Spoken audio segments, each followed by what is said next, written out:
So, welcome to Jumbo IS and welcome to our lecture series called Daily News in Shorts. In this lecture series, we cover a particular day's current affairs in a very short span of time within 30 minutes. The idea is very simple. We want you to cover your current affairs on a daily basis, but we don't want you to spend your entire day reading the newspaper. Therefore, for your facility, we will cover the entire day's current affairs within 30 minutes. But just watching this lecture would be job half done, because just after watching this lecture, you need to revise it as well. Why? Well, revision helps in consolidating these current affairs in your memory. Otherwise, you'll quickly forget them. Now, you can do that revision from our notes, and these notes are available on our Telegram channel. The link to our Telegram channel is provided in the comment section below this video. You just have to click on that link. It'll take you to our Telegram channel, and from there you can download the notes for this lecture and do the necessary revision. All right, let's begin today's discussion. But first, let's take a look at the list of topics that we are going to cover today.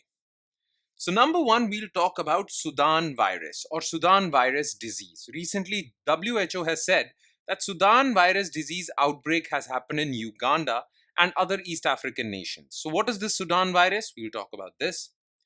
Then some news has come out, some depressing news has come out with respect to the population of Kashmir stag or Hangul. It is a type of deer and it is quite endangered. Okay, it is critically endangered as per IUCN.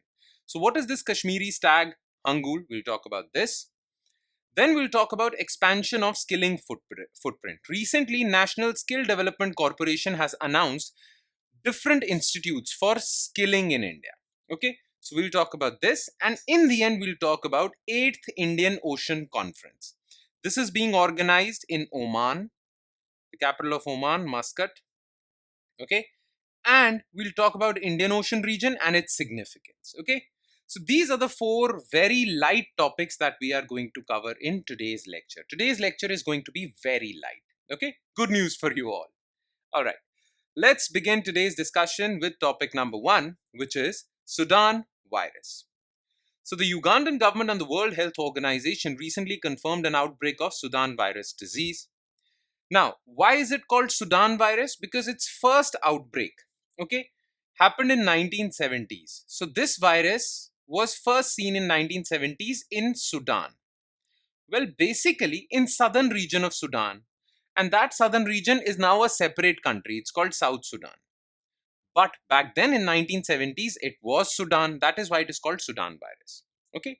Now, this virus has led to an outbreak in Uganda, and the first case in Uganda is that of a 32-year-old male nurse from Kampala, capital of Uganda.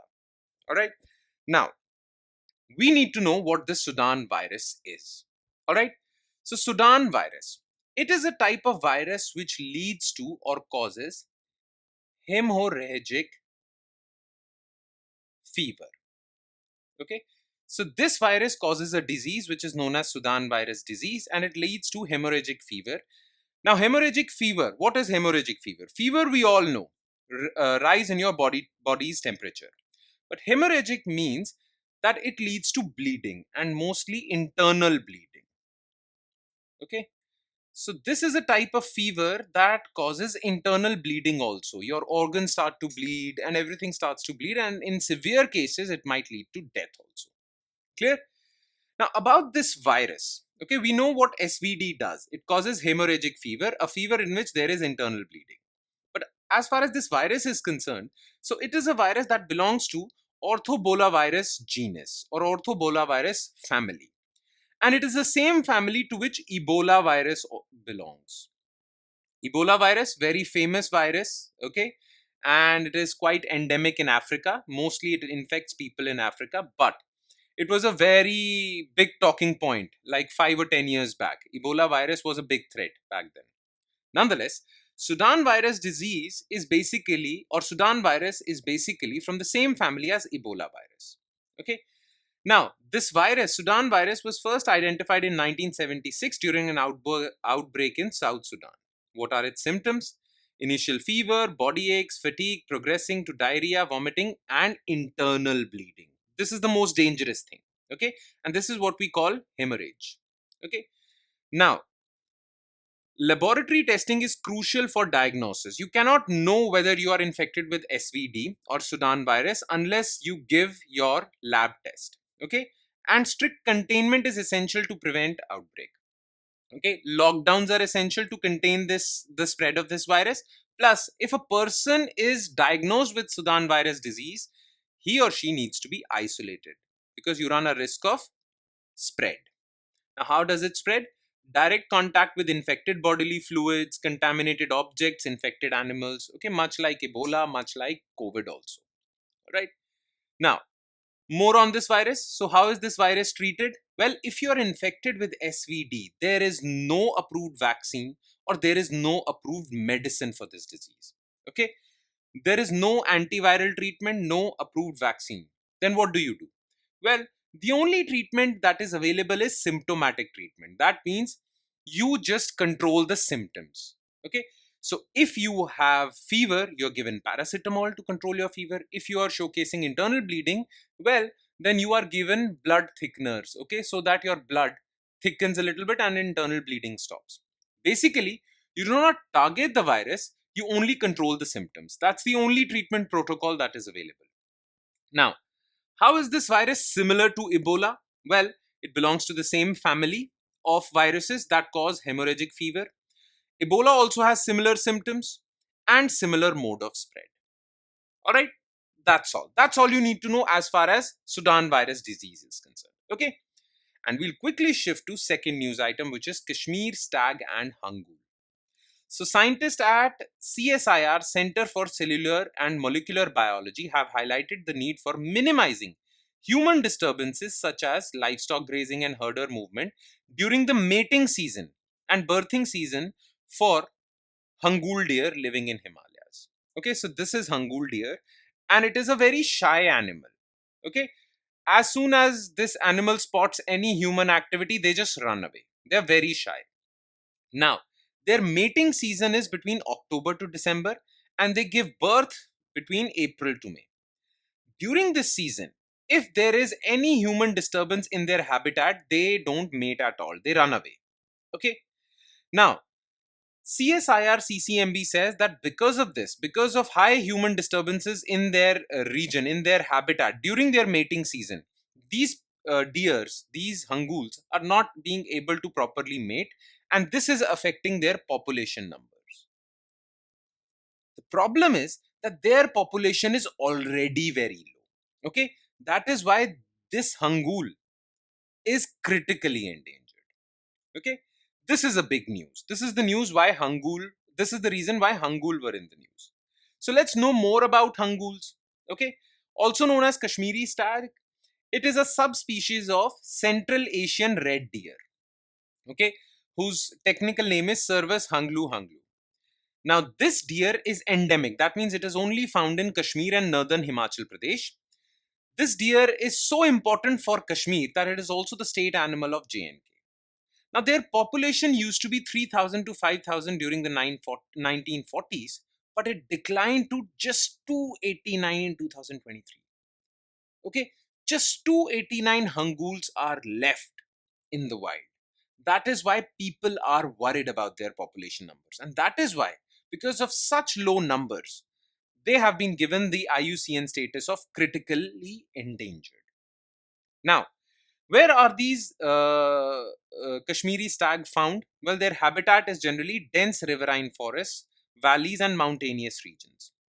Now, in Kashmir, in Jammu and Kashmir, there are two protected areas that host these animals. Okay, one is Dachigam National Park, which is in JNK, and Tral Wildlife Sanctuary, where hanguls are protected.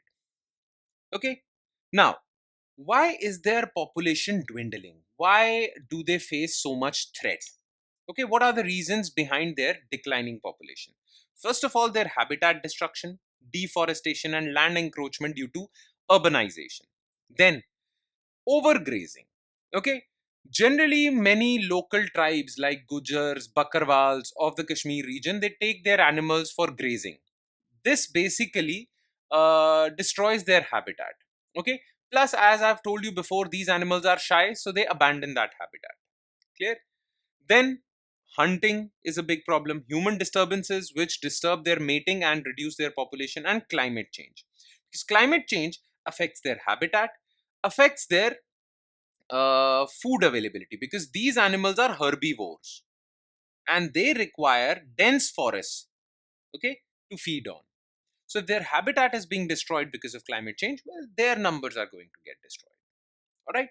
Now, again, that's all as far as Hanguls are concerned. That's all you need to know about Hanguls. Now, we'll quickly shift to third news item, which is expansion of skilling footprint. So, an announcement was made by NSDC, National Skill Development Corporation, and this is a good announcement. Basically, it's good news for development of skills in India. And skill development is very important in India, because it is said that there are jobs in India. There are jobs available in India, and there is high number of unemployment in India also. There is high unemployment in India, and the reason for that is, though the jobs are available, but our population, our youth is not skilled enough to be enrolled for this job. That is why it leads to a weird thing, that jobs are there and people are also there. Unemployed youth is also there. But because of this skill gap, they remain unemployed. Okay? So India has jobs, enough jobs, and India has enough workforce also. But this workforce is not getting absorbed into employment. Why? Because there is a skill gap. Okay? And for this purpose, Government of India established NSDC, which would look after skilling in India. Once our youth are fully skilled, then they can be absorbed into the workforce and contribute towards national development. That is why Government of India takes skilling so seriously. Okay, so NCDC today announced a significant expansion in its skilling footprint across India. And what do we mean by skilling footprint? They are establishing many institutes where they would skill the youth of the country. So, with plans to set up 50 new future skill centers and 10 NSDC international academies to advance skill development and training programs. So, this is the announcement they have made. So far, 33 companies, global companies, have partnered with NSDC. So, government is actually partnering with these multinational companies so that these multinational companies train the youth and then give them employment in their own company. Okay, this is known as internship or apprenticeship. So this is also a method of skilling people. So 33 global corporations and 21 future skill centers have been established under higher educational institutions, universities, colleges, where skilling is imparted. Okay, but with this announcement, skilling footprint has been increased in India. Okay, now more and more youth would get skilled. Now you need to know about NSDC. So what is NSDC? It is basically not for profit public limited company established to enhance skill development under Ministry of Skill Development and Entrepreneurship. Okay, founded in 2008 as public private partnership under Section 25 of Companies Act. Okay, or Section 8 of Companies Act. Okay, Section 25 of Companies Act 1956. But this Companies Act 1956 was amended in 2013, and a new Companies Act was enacted in 2013. Now you have to remember this. Look, there are two types of companies: profit companies and not for profit. Not for profit basically means that they do earn profit, but they were not established to earn profit. Okay. Now remember this. All not for profit companies are established under Section 8 of Companies Act. Always remember this. Which Companies Act? 2013 one. So if there is a not for profit company, surely it was established under Section 8 of Companies Act. So NSDC, because it is not for profit company, it was established under Section 8 of Companies Act. Okay. One more thing. It is a public private partnership. Okay. That means this company is partly owned by government, partly owned by private corporations. Okay. So 49% this company is owned by government and 51% by private sector. Clear? Now, what are the functions of this NSDC? Skill development, provide internships and job training, digital and remote skilling. That means online courses for skilling, and career support. Once you are skilled, then NSDC would help you to find a job also to match your skill. Okay. So all these are functions of NSDC. That's it. And last, 8th Indian Ocean Conference. India, with its Indian Ocean partners like Singapore and Oman, is hosting 8th Indian Ocean Conference in Muscat this weekend. So Muscat is in Oman. Okay. Foreign ministers from around 30 countries in the region will be converging at the conference to discuss the future of this most happening region. Okay. This is Indian Ocean region is actually the most happening region. All geopolitical conflicts, all geopolitical events are or would happen in Indian Ocean, because USA would also challenge China in this region only. China is increasing its footprint in Indian Ocean region and basically threatening India. This is a very important region. A lot of global trade happens through this region. There are many important facts related to Indian Ocean region, and it is a very important thing. Okay. Now, countries surrounding the Indian Ocean therefore decided to cooperate. That is why every year they hold Indian Ocean Conference. Okay, so all the countries, most of the countries surrounding Indian Ocean, they sit together and discuss issues of mutual importance.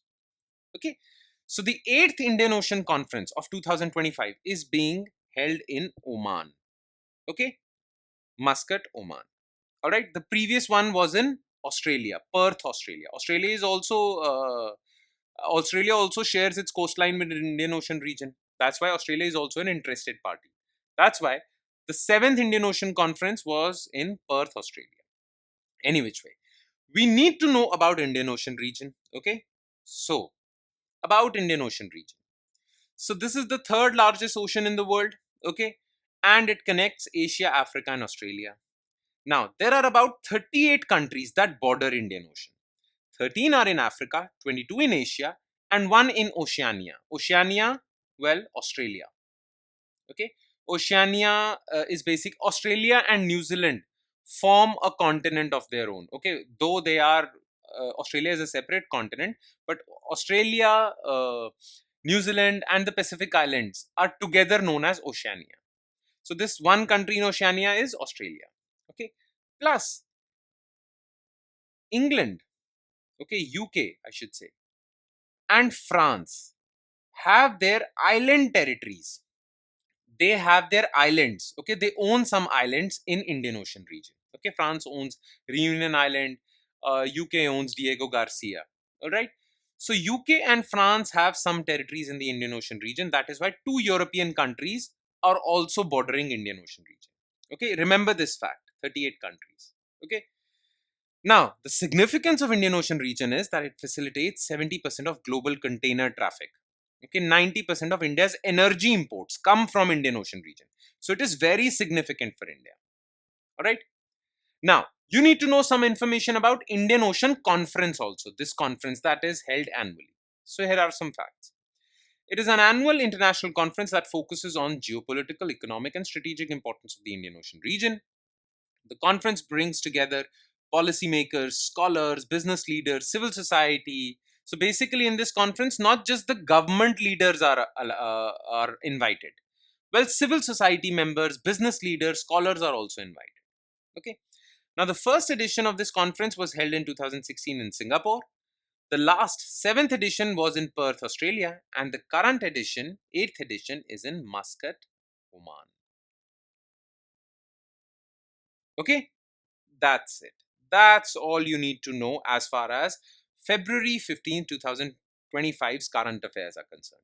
Please do not forget to revise this lecture. Like I said before, revision is important because it consolidates these current affairs in your memory. So please do not forget to revise this lecture. And for revision, you can always download the notes for this lecture from our Telegram platform. On that note, I'll be signing off. Thank you so much, everyone.